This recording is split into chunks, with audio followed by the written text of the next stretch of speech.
Let's find out something awesome about poisons. No, this is not another video with the top 10 of the most venomous animals. There will be several of them here, but the point is different. We're going to find out about the nature of these substances, which are dangerous for any living creature. There are two glasses in front of you. The first one is full of sour milk, and the other has the venom of one of the most dangerous snakes in the world, Vipera aspis. What do you think? The liquid from which glass can cause negative consequences for your health? The correct answer is sour milk. It can cause bloating, indigestion, and heartburn. But if you drink the snake's venom, nothing will happen. The fact is that this substance is a particular type of protein, and gastric juice splits this protein like any other food. The toxin contained in the poison is dangerous only in contact with blood. Therefore, if you have a wound in your mouth or stomach, then you'll have problems.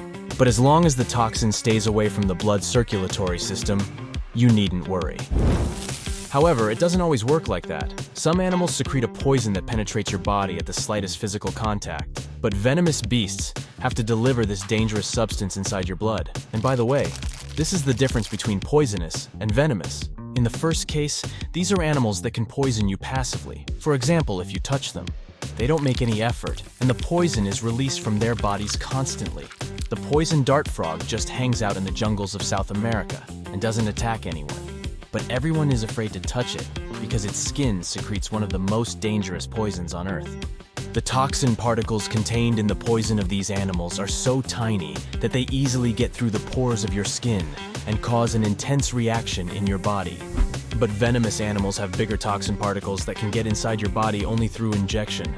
Venomous animals bite and sting to deliver the venom to blood. Venomous snakes, wasps, spiders, and other creatures use venom to attack prey. Poisonous frogs or fish covered with poisonous skin use toxins to defend themselves. That's the difference.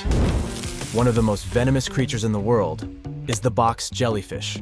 When it stings, it injects a powerful toxin into its enemy, affecting the nervous system and skin cells. They are dangerous not only for sea creatures, but also for people. The toxin acts quickly and can lead to serious health problems within minutes. One of the most poisonous creatures in the world besides the poison dart frog is the pufferfish.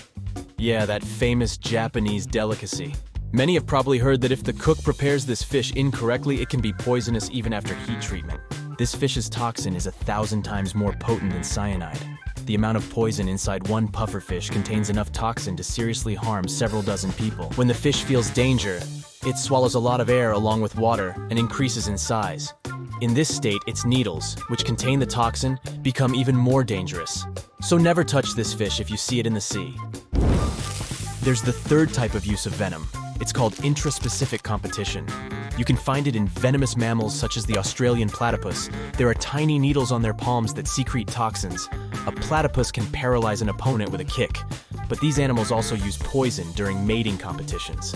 Their bodies enhance the properties of the toxins to defeat competitors during the fight for a female. Two males struggle to weaken each other. The male whose poison is more effective wins the battle. Some animals have to bite and sting to use venom, while others just wait for someone else's touch. But what about this little creature that releases its poison like a dart? Meet the cone snail. It hides inside its home and waits for a little fish to swim closer. Then it releases a toxic harpoon from its proboscis and paralyzes the fish. Then the snail swallows the prey whole, like an anaconda. The venom of this small animal is also dangerous for humans as it causes severe problems with breathing, vision, and other issues. At the same time, the substance contained in the poison of the cone snail is used by doctors to make a powerful analgesic. And this is not the only case when animal venom is used in medicine. A poisonous lizard called the Gila monster releases a neurotoxin produced in the salivary gland during a bite. Because of this venom, the bite of this animal is considered one of the most painful in the world. People who were attacked by the Gila monster said that they had experienced a feeling as if hot lava was flowing through their veins. However, such a terrible poison can be useful for humans. Scientists have discovered a hormone in it that can effectively treat diabetes. Some poisons cause muscle paralysis, others can create breathing problems, and others raise blood pressure. But why are they all different? Well, all these differences depend on the prey that venomous animals hunt. For example, most vipers prey on small mammals with a fast metabolism. Therefore, reptiles have developed venom that disrupts blood clotting. resulting in a fast-running hare quickly losing control of its body. However, for cold-blooded animals, such a stratagem would be less effective. That's why some types of cobras produce neurotoxic venom that can stop the transmission inside the nervous system. Such a substance effectively strikes the organisms of cold-blooded creatures. All this suggests that venomous and poisonous creatures adapt their toxins depending on their habitat. That's why venoms of the same species can differ so much. If a viper bit you in one region of a large country, an antidote from another region might not help you. In places with more complex conditions for survival, snakes can develop more dangerous venom to repel enemy attacks or catch fast prey.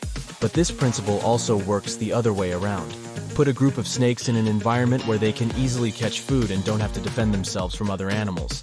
This type of snake may eventually become non-venomous. This is because producing venom is a complicated process that requires a lot of energy and resources from the organism. And if the conditions don't require using this substance, then snakes will stop producing it. This happened with sea snakes. They are some of the most venomous animals on Earth that hunt fish at the bottom of the sea. Since their prey was much faster than them, they had to develop a strong venom that would quickly paralyze fish. But one of sea snake species stopped getting food this way. Instead of hunting fish, they began to eat fish eggs. This prey doesn't run away, so snakes don't need venom anymore. Eventually, they stopped producing it. How many animals on the planet do you think are poisonous and venomous? According to scientists' calculations, about 15 to 20%. But most likely, this number is much higher because people haven't fully studied all the biodiversity of such creatures. Interestingly, almost every species of animal has a poisonous or venomous kind. Even among mammals, the platypus is not the only venomous creature. The slow loris seems like a cute, harmless animal. Still, this primate from Southeast Asia secretes venom from its teeth during a bite. Also, some species of shrews produce venom in the same way to paralyze their prey, and vampire bats are the only poisonous flying mammals in the whole world. Okay, we have a large number of poisonous and venomous animals today, but what about the past? Many scientists believe that millions of years ago, venomous dinosaurs walked the Earth. Some studies have confirmed this hypothesis. The venomous glands and tissues of these formidable reptiles haven't survived to our times. But in the teeth of some dinosaurs, scientists found small gaps that modern venomous snakes and lizards have. It's possible that prehistoric monsters also used these holes to secrete venom through them. That's it for today. So hey, if you pacified your curiosity, then give the video a like and share it with your friends. Or if you want more, just click on these videos and stay on the bright side.